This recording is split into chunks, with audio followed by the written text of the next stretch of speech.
오늘 우리에게 주신 하나님의 말씀, 우리가 함께 나눌 말씀은 에베소서 6강으로 에베소서 2장 1절에서 10절 말씀입니다. 에베소서 2장 1절에서 10절 말씀 제가 봉독해 드리도록 하겠습니다. 그는 허물과 죄로 죽었던 너희를 살리셨도다. 그때 너희는 그 가운데 행하여 이 세상 풍조를 따르고 공중의 권세 잡은 자를 따랐으니 곧 지금 불순종의 아들들 가운데에서 역사하는 영이라. 전에는 우리도 다 그 가운데에서 우리 육체의 욕심을 따라 지내며 육체와 마음에 원하는 것을 하여 다른 이들과 같이 본질상 진노의 자녀이었더니 긍휼이 풍성하신 하나님이 우리를 사랑하신 그 큰 사랑으로 인하여 허물로 죽은 우리를 그리스도와 함께 살리셨고 너희는 은혜로 구원을 받은 것이라. 또 함께 일으키사 그리스도 예수 안에서 함께 하늘에 앉히시니 이는 그리스도 예수 안에서 우리에게 자비하심으로써 그 은혜의 지극히 풍성함을 오는 여러 세대에 나타내려 하심이라. 너희는 그 은혜에 의하여 믿음으로 말미암아 구원을 받았으니 이것은 너희에게서 난 것이 아니요 하나님의 선물이라. 행위에서 난 것이 아니니 이는 누구든지 자랑하지 못하게 함이라. 우리는 그가 만드신 바라 그리스도 예수 안에서 선한 일을 위하여 지으심을 받은 자니 이 일은 하나님이 전에 예비하사 우리로 그 가운데에서 행하게 하려 하심이니라. 아멘. 오늘 본문 말씀을 그 은혜를 인하여 믿음으로 구원 얻었다라는 제목으로 함께 말씀을 나누도록 하겠습니다. 오늘 본문 말씀을 저희들 크게 세 단락으로 나눠서 보고자 합니다. 첫 번째 단락은 1절에서 3절 말씀으로 구원의 은혜를 받기 전에 우리는 어떤 상태였나요? 키워드는 죄로 죽음, 세상 풍조 따름, 불순종, 욕심, 진노의 자녀입니다. 인류는 아담으로부터 시작한 죄로 말미암아 하나님 앞에서 죽을 수밖에 없었습니다. 우리가 죽는다는 것은 두 가지 영역에서 살펴볼 수 있는데 첫 번째는 육체의 죽음이고 두 번째는 영혼의 죽음입니다. 육체의 죽음은 영혼과 육체가 분리되는 것을 말합니다. 영적인 죽음은 우리의 영혼이 하나님과 분리된 것을 말해요.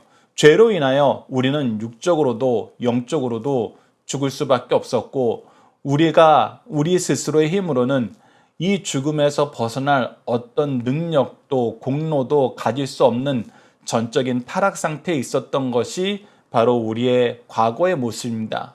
그것을 1절에서 3절 말씀에서 우리에게 가르쳐주고 있습니다. 1절 보십시오. 그는 허물과 죄로 죽었던 너희를 살리셨도다. 즉 허물과 죄로 말미암아 죽을 수밖에 없었고 다시는 하나님과 하나 될 수 없는 영적인 죽음 상태, 육체와 영혼이 분리되어서 흙으로 돌아갈 수밖에 없는 육적인 죽음 상태에서 벗어날 수 없는 우리를 살리셨어요. 우리가 이 살리심을 받기 전에는 어떤 상태였느냐? 2절, 그때 너희는 그 가운데 행하여 이 세상 풍조를 따르고 공중의 권세 잡은 자를 따랐으니, 즉 하나님을 따르는 삶을 사는 것이 아니라 세상 풍조, 세상이 흘러가는, 세상이 주라고 생각하는 그 주된 생각을 따르고 공중의 권세 잡은 자, 하나님이 아닌 다른 권세자들을 따르기 시작했다는 것입니다. 즉 사탄을 따르기 시작했다는 거예요. 곧 지금 불순종의 아들들 가운데서 역사하는 영이라. 그래서 우리는 하나님의 영을 따르지 않고 사탄의 영을 따르면서 살았어요. 3절 말씀 보시죠. 전에는 우리도 다 그 가운데 우리 육체의 욕심을 따라 지내며, 불순종의 영을 따르는 이유는 무엇이냐면 전부 욕심을 따라 사는 죄악에 오염된 삶을 살았기 때문입니다. 육체와 마음에 원하는 것을 하여 다른 이들과 같이 본질상 진노의 자녀였더니 하나님께서 우리에게 하나님의 뜻을 알게 하는 지혜를 주셨고 하나님의 뜻 안에서 구별된 삶을 살 수 있는 거룩함을 주셨고 하나님의 의로운 통치를 맛보고 이 통치를 세상 사람들에게, 모든 피조물에게 전하는 의의 삶을 살게 하셨는데 우리의 지혜는 무지로 변했고 우리의 거룩함은 죄책감으로 변했고 우리의 의는 오직 죄를 행하는 것으로 변해서 본질상 진노의 자녀들이었다는 것입니다. 이 내용을 우리가 함께 묵상할 말씀을 통해서 좀 더 보도록 하겠습니다. 로마서 8장 5절과 8절에는 이렇게 기록되어 있습니다. 육신을 따르는 자는 육신의 일을, 영을 따르는 자는 영의 일을 생각하나니 육신에 있는 자들은 하나님을 기쁘시게 할 수 없느니라. 즉 우리는 육신을 따르는, 육신의 소욕을 따르는, 욕심을 따르는 그 탐욕을 따르는 삶에서 벗어나지 못했다는 거예요. 요한일서 5장 3절 말씀 보시오. 하나님을 사랑하는 것이 이것이니 우리가 그의 계명을 지키는 것이라. 하나님을 사랑한다면 하나님의 기준으로 살아요. 우리의 욕심을 따르지 않아요. 하나님의 뜻을 따라요. 그것을 지키는 삶을 즐거워한다는 것입니다. 로마서 5장 12절 말씀 보시오. 그러므로 한 사람으로 말미암아 죄가 세상에 들어오고 죄로 말미암아 사망이 들어왔나니 이것이 바로 아담이 하나님과의 언약을 어기고 선악과를 따먹음으로써 죄를 지음으로써 온 인류가, 온 세상이 이 죽음의 권세 아래에서 고난받게 되었다는 것입니다. 이와 같이 모든 사람이 죄를 지었으니 사망이 모든 사람에게 이르게 되었느니라. 이 사망에서 벗어날 수 있는 존재가 없었다는 거예요. 그런데 사랑의 하나님께서는 우리를 내버려 두지 않으셨습니다. 그것을 두 번째 단락을 통해서 확인합시다. 4절에서 7절 말씀을 구원의 은혜는 누구를 통해 이루어지고 우리에게는 무엇이 충만함을 세상에 보이시나요? 키워드는 그리스도 안에서 긍휼, 사랑, 부활, 영광, 자비의 풍성하심을 보여줍니다. 자, 4절 말씀 보시죠. 긍휼이 풍성하신 하나님이 우리를 사랑하신 그 큰 사랑으로 인하여 긍휼이 풍성하시고 사랑이 넘치시는 하나님께서 우리가 죄악 가운데 죽는 그 상태에 내버려 두기를 원치 않으셨다는 거예요. 우리는 하나님과의 약속을 어겼습니다. 징계받는 것이 당연해요. 죽음 가운데 내버려 두는 것이 우리에게 합당한 처사입니다. 그런데 하나님께서는 우리를 그대로 내버려 두지 않으시고 어떻게 하세요? 5절 보시오. 허물로 죽은 우리를, 죗값으로 죽은 우리를, 하나님을 힘써 떠난 우리를 그리스도와 함께 살리셨고 너희는 은혜로 구원을 받은 것이니라. 예수 그리스도에게 속죄 제물이 되어서 십자가상에서 속죄 제사를 완성시키게 하신 하나님께서 예수 그리스도를 부활시키셨던 것처럼 우리로 하여금 죄에 대해서 죽고 의에 대해서 살게 하시는 이 은혜를 잊게 하셨다는 거예요. 6절 보시죠. 또 함께 일으키사 그리스도 예수 안에서 함께 하늘에 앉히시니 살리셨을 뿐만 아니라 예수 그리스도의 영광으로 우리를 이끌어서 하나님의 자녀가 되는, 하나님의 백성이 되는, 그리스도의 신부가 되는 이 영광으로 우리를 이끄셨다는 것입니다. 함께 하늘에 앉히셨다는 거예요. 7절 보시죠. 이는 그리스도 예수 안에서 우리에게 자비하심으로써 그 은혜의 지극히 풍성함을 오는 여러 세대에 나타내려 하심이라. 즉 죽은 우리를 살리시고 우리를 예수 그리스도의 영광으로 동참하게 하신 그분이 이 놀라운 사랑을 이루신 뜻이 있었는데 그것이 무엇이었다? 우리로 하여금 그 은혜의 지극히 풍성하심을, 하나님의 자비하심을 오는 여러 세대에게 증거하게 하시려고, 전하게 하시려고, 이 은혜를 선포하는 삶을 살게 하시려고 바로 우리를 살리시고 영광 가운데로 이끄셨다는 것입니다. 이것이 바로 우리가 그리스도인으로 살 수 있게 된 과정이고 그리스도인으로서 부르신 목적이라는 것입니다. 함께 묵상할 말씀 봅시다. 골로새서 1장 13절 보시죠. 그가 우리를 흑암의 권세에서 건져내사 그의 사랑의 아들의 나라로 옮기셨느니라. 살리시고 영광 가운데로 우리를 옮기신다는 거예요. 계시록 3장 21절을 보시죠. 이기는 그에게는 내가 내 보좌에 함께하여 주기를 내가 이기고 아버지 보좌에 함께 앉은 것 같이 하느니라. 그래서 우리가 이 일을 기뻐해요. 예수 그리스도로 말미암아 속죄의 은혜 속에 있는 것을 기뻐하고 이것을 전하는 삶, 이 믿음 안에서 사는 삶을 지키기를 기뻐하는 사람에게는 예수 그리스도를 영광 가운데 이끄셨던 하나님의 은혜가 우리에게도 동일하게 임할 것임을 우리에게 가르쳐주고 있어요. 누가복음 24장 46절로 48절 보시죠. 또 이르시되 이같이 그리스도가 고난을 받고 제3일에 죽은 자 가운데서 살아날 것과 또 그의 이름으로 죄 사함을 받게 하는 회개가 예루살렘으로 시작하여 모든 족속에 전파될 것이 기록되었으니 너희는 이 모든 일의 증인이라. 살리신 그분의 은혜의 역사를 선포하는 삶이 바로 우리가 하나님의 은혜 안에서 구원받고 우리에게 주어진 사명이라는 것을, 이 놀라운 은혜로 초대하는 것이 우리의 인생이라는 것을 다시 한번 강조해서 가르쳐 줍니다. 마지막으로 8절에서 10절 말씀을 구원이 은혜임을 강조하신 이유는 무엇입니까? 키워드는 선물, 자랑하지 못하게 하심, 선한 일을 하게 하심. 자, 우리가 구원받고 하나님의 일꾼이 되었을 때 우리가 항상 깨어서 주목하여 봐야 될 상황이 무엇이냐? 우리가 맡은 사명을 바르게 감당하느냐?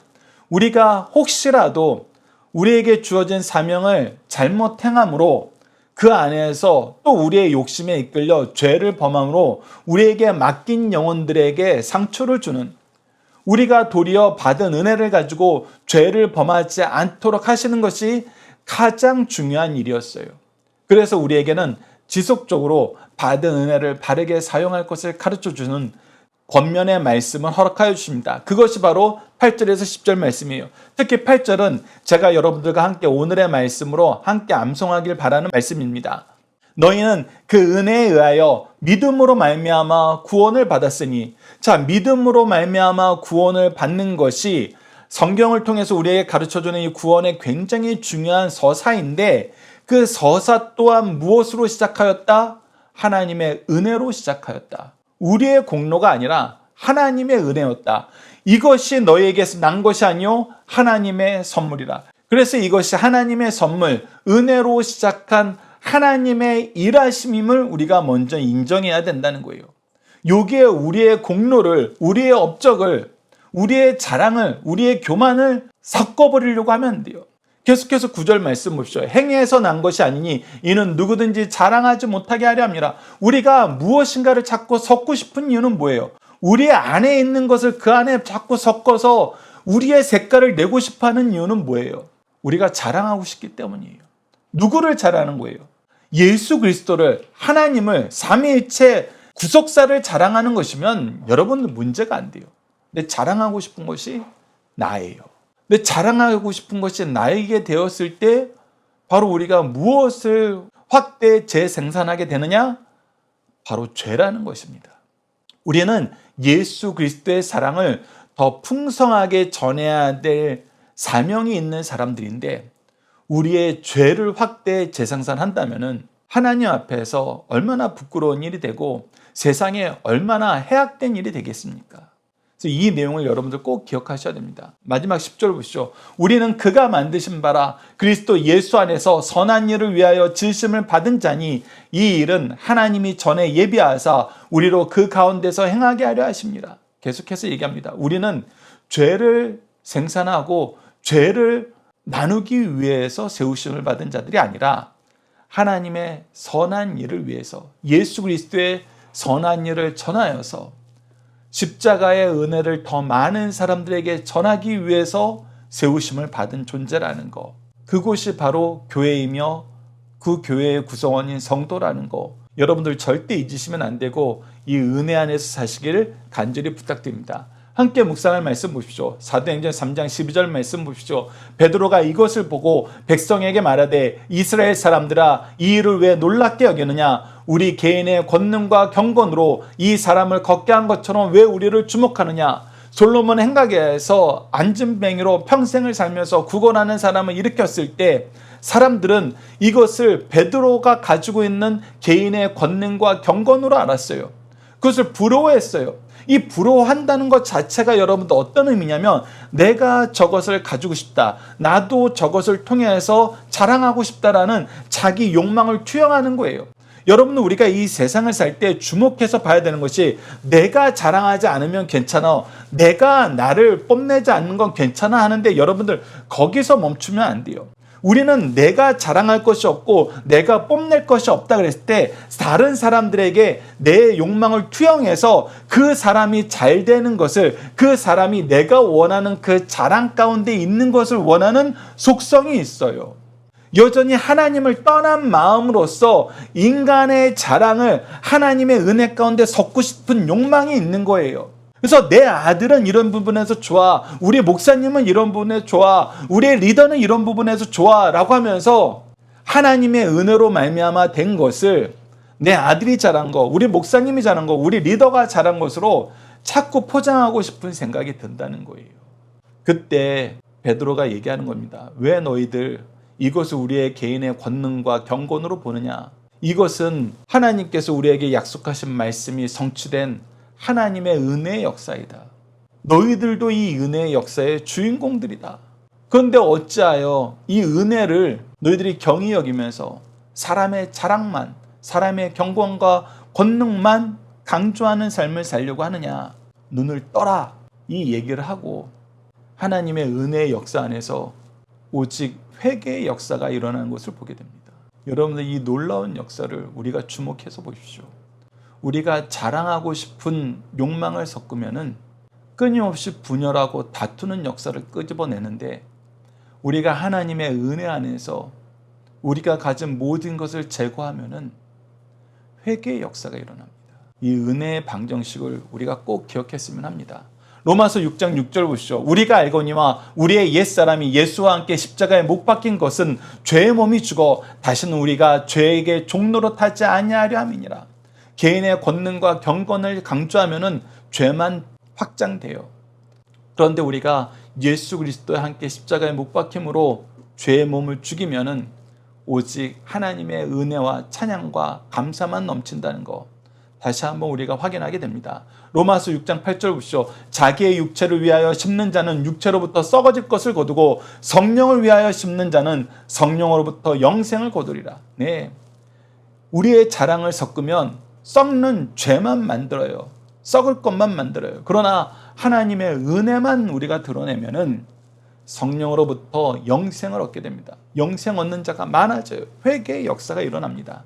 이사야서 42장 1절에서 4절 보시죠. 내가 붙드는 나의 종, 내 마음에 기뻐하는 자, 곧 내가 택한 사람을 보라. 내가 나의 영을 그에게 주었은즉 그가 이방의 정의를 베풀리라. 그는 외치지 아니하며 목소리를 높이지 아니하며 그 소리를 거리에 들리게 하지 아니하며 상한 갈대를 꺾지 아니하며 꺼져가는 등불을 끄지 아니하고 진실로 정의를 시행할 것이며 그는 쇠하지 아니하며 낙담하지 아니하고 세상에 정의를 세우기를 이르니 섬들이 그 교훈을 앙망하리라. 예수 그리스도께서 앞으로 어떻게 이 땅에 오셔서 사시는지 이사야서 말씀을 통해서 예언하시고 그대로 성취하셨어요. 그는 정의를 베풀지만 외치지 않아요. 누군가를 비난하지 않습니다. 목소리를 높이지 않아요. 자기를 자랑하지 않습니다. 그 소리를 거리에 들리게 하지 않아요. 사람들이 나를 따르는 것을 목적으로 두지 않는다는 거예요. 상한 갈대를 꺾지 않아요. 그러면서 연약한 자들을 무시하지 않습니다. 꺼져가는 등불을 끄지 않고 이미 포기하고 정죄하고 판단하는 일을 하지 않으세요. 진실로 정의를 실행하며 그러면서도 하나님의 기준으로 살아요. 그는 쇠하지 아니하며 낙담하지 않냐고. 이렇게 살면은 아무도 지지하지 않고 어떤 성과도 이룰 수 없을 거라고 생각하지만, 그러나 그 안에서도 그는 쇠하거나 낙담하지 않고 도리어 세상에 정의를 세우는 일을 완성하세요. 여러분, 이것이 우리가 예수님을 통해서 본 모습이고 성경이 가르쳐주는 모습입니다. 우리도 은혜 안에서 이 길을 따르는 승리한 삶 가족 여러분들, 강성성경연구원 여러분들에게 기도합니다. 중심사상을 보도록 하겠습니다. 첫 번째, 인간은 본래 허물과 죄로 영적으로 죽었던 자들이란 것입니다. 인간의 죽음이 영혼과 육신의 분리인 것 같이 영적 죽음은 하나님과 우리의 영혼이 분리되어 관계가 끊어진 상태를 뜻합니다. 여기서 죽은 상태란 죽어가고 있는 상태, 죽도록 정죄받은 상태가 아니라 이미 죽어있는 상태를 가르쳐요.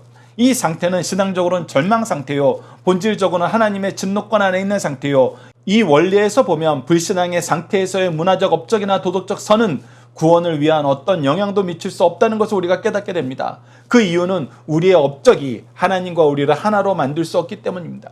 두 번째, 영원히 죽은 자는 본질적으로 하나님의 진노 안에 있다는 것입니다. 이런 죄인을 주께서 살리셨어요. 우리는 본질적으로 하나님의 진노권 안에 죽었던 자들입니다. 그러나 긍휼이 풍성하신 하나님께서 우리를 사랑하신 그 큰 사랑으로 인하여 그리스도와 함께 살리심으로 중생을 경험하게 하셨고, 함께 일으키심으로 부활을 경험하게 하셨고, 함께 하늘에 앉히심으로 그리스도와 함께 승천하여 하늘의 영광을 누리게 하셨습니다. 이 놀라운 사건이 그리스도 안에서 우리를 위하여 역사적으로 성취된 일이며 동시에 우리의 구속의 경험 속에 나타난 사건임을 가르쳐 주시는 귀한 말씀입니다. 세 번째, 하나님께서 오늘 나를 택하신 것은 하나님의 은혜의 풍성을 여러 세대에 나타내려 하심입니다. 우리를 그리스도와 함께 살리시고 일으키시고 하늘에 앉히신 목적은 하나님의 자비하심으로 그 은혜의 지극히 풍성함을 오는 여러 세대에 계시 전시하기 위함입니다. 하나님의 주권적인 역사로 구원을 우리에게 값없이 선물로 주심으로 인간의 교만을 꺾고 자랑하지 못하게 합니다. 이를 깨달은 성도들은 하나님께서 자신을 지으신 선하신 뜻을 발견하고 그 뜻대로 살아 하나님의 선하신 뜻을 성취하게 된다는 사실을 우리에게 가르쳐주고 있습니다. 자녀들과 함께하는 기도 훈련 내용으로 함께 기도하도록 하겠습니다. 죄로 죽은 우리를 은혜로 택하시고 대속하시고 의롭다 하신 사랑의 하나님, 이 모든 것이 하나님의 전적인 은혜의 선물임을 깨닫게 하셔서 자격이 없는 우리로 평안을 누리게 하심을 감사합니다. 은혜로 우리를 살리시고 하나님의 영광 가운데 거하게 하시고 이를 증거하는 삶을 살게 하셨는데, 때로는 우리가 은혜를 자랑함으로 보는 사람들로 하여금 이것을 조건으로 오해하게 하심을 용서해 주소서. 우리를 통해 나타난 모든 경건함과 은사와 직분과 사명과 이를 위해 주신 권세가 하나님의 백성됨의 조건이 아니라 은혜의 결과임을 바르게 전하는 삶을 살게 하소서. 그리하여 연약하고 미련하고 악한 자들이 하나님의 은혜에 감격하여 더욱 열심히 예수 그리스도를 바라보는 삶을 살도록 도와주소서. 예수님 이름으로 기도드립니다. 아멘.